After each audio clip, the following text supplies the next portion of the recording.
If you've been making espresso for a while, you probably recognize this, or maybe this. In fact, there are so many options now at different price points with different features. So which one do you choose? Well, that's today's topic. We're gonna go through all the different options and what to look for, and hopefully this will help you choose the one. Let's start with basics. What is a tamper? I'm gonna oversimplify this. The first step is to grind your coffee into the portafilter.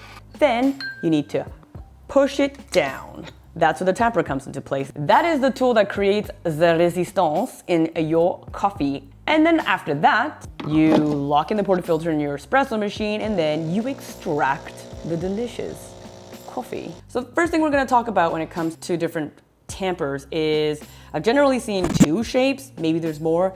There's the puck looking one that looks like a little hockey puck, and sometimes there's another side that has a distributor, and then there is a more classic one with the handle. The puck one is one I actually originally had back in the day, and I sold it very quickly. Wasn't really that great, I found. So on the other side, there was a distributor, which absolutely was useless because it doesn't actually do anything other than move around the coffee at the top of the coffee puck. I personally would just say don't get that. Now the other thing we can talk about is what I will call pushing mechanism. I don't know if there is a more technical term to that. If there is, please let me know down below. So you have a manual one that is just a very simple shape with just the base part and then the handle. And then you push it in. You also have other ones that are spring-loaded but are not calibrated, like the one that I have right here, which I will also link in the description down below for you. This is my current tamper. I've been using it for, I think probably close to 2 years at this point. There's a spring in here, and so it pushes down like a stamp. The basket is here. Once you push it down, it will just lift itself back up, and then you remove it. Then you have the calibrated tampers, and then you push it down, and it'll let you know once you've reached that capacity, and then you let go. It's kind of like a torque wrench. When it comes to the 30 pounds, that's been largely debunked. Ultimately, there's a pretty large window between how much pressure to put, and so long as you're not putting your entire body weight and lifting your legs up to push down into the puck, and you're also not being very light and dainty with your pressure pushing puck part.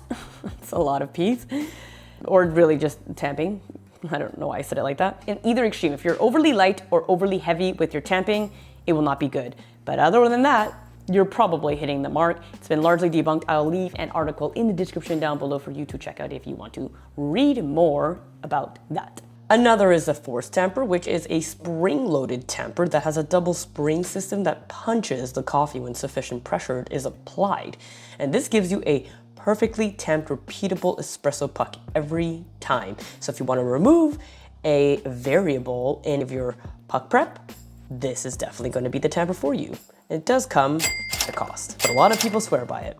And then there's also, fancier than that, the automatics. That's almost like at a cafe level at that point. If you just don't want to think about it, it will do everything for you. I don't think that's necessary, but hey, if you want. There are some that exist, and there's actually a much smaller portable version as well. Other features to look at when choosing a tamper. The weight. The heavier the tamper is, the easier it is for the tamping, because the weight itself with gravity will push and create that condensed puck. You don't need as much human force to push it down. Then there's also adjustable depths. That comes in the more puck palm distributor, as well as something like this.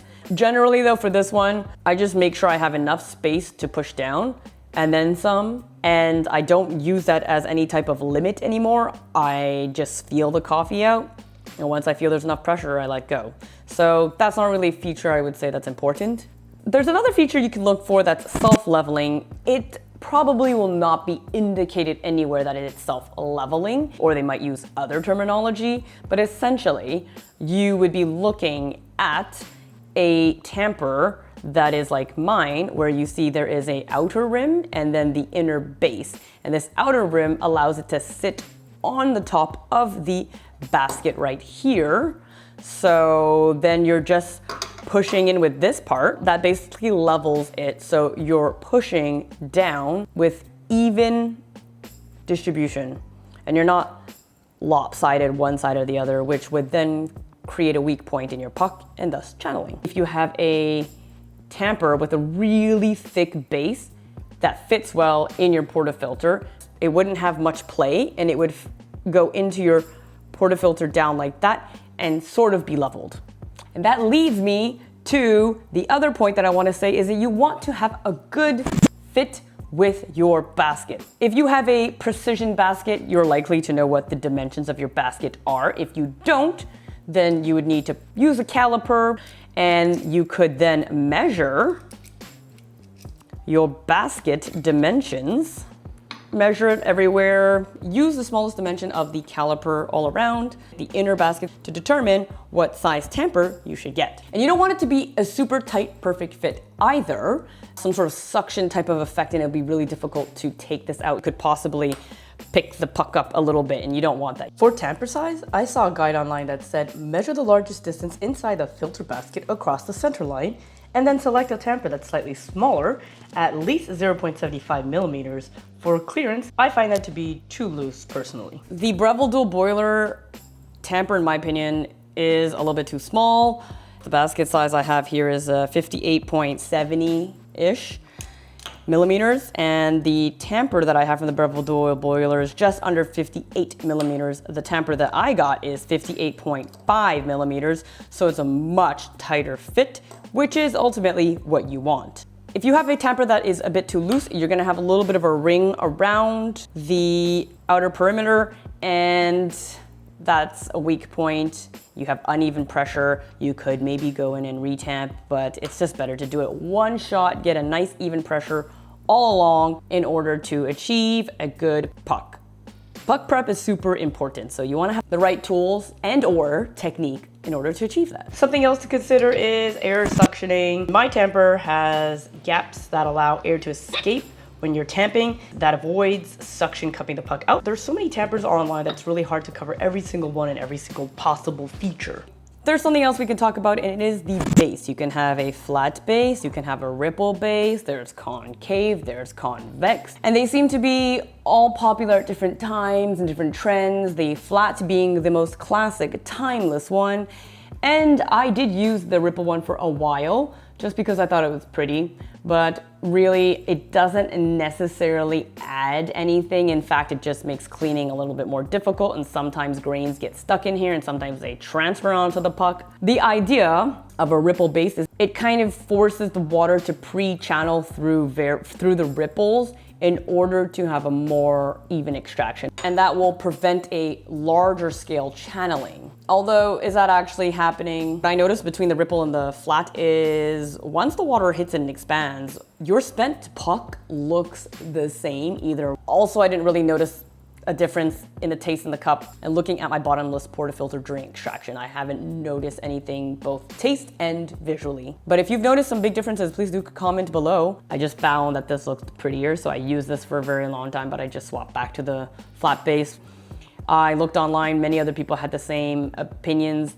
Concave, convex generally as well. But if you're noticing some sort of issue with your tamping and you think that that could actually help you with your extraction, then go for it. I don't think that necessarily this is a one size fits all, which is why I'm giving you a lot of information and you can pick and choose and see what works for you. What are some of the things that you should consider when you're buying? Well, everything that I just mentioned, of course.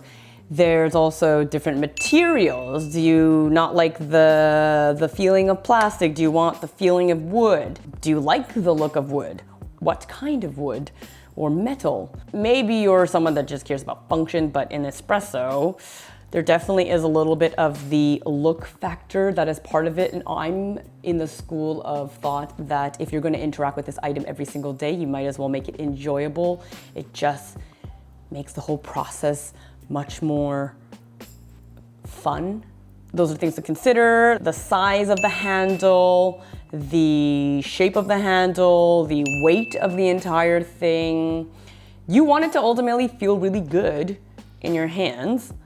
If it's gonna be a more expensive tamper, generally it's gonna have a good amount of weight to it. And then other things to consider is, do you want it to be self-leveling? Do you want it to be calibrated? Do you want a specific base? And also, like I said, the basket size and the size of your tamper. And of course, budget.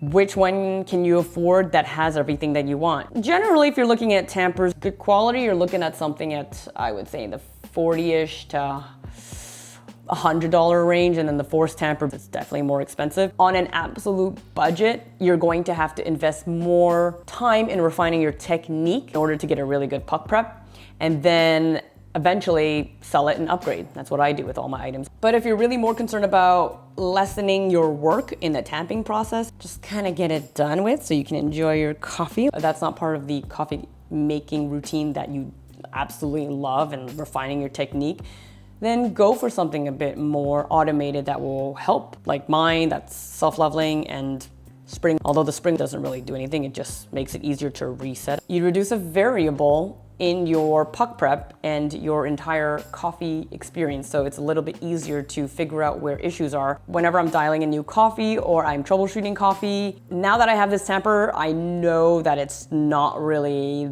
the issue. It's grind size, it's dose, yields, brew temperature, it's the coffee itself that I gotta figure out. It's like everything else but this. That's kind of the advantage of having a good tamper for your specific needs to get the job done. That's everything you need to know for the tamper. If you have other things that you'd like to chime in with, please do so in the comments below. I love hearing from you. I love learning more. Let me know what tamper you're using or what tamper you're looking into buying. I'm gonna leave a couple of links in the description down below with some key features to help you. And if you want to learn more about this tamper specifically, you could check out that review right here. And if you wanna check out my bottomless portafilter that is compatible with the Breville dual boiler, you can check that out right here. See you in the next one.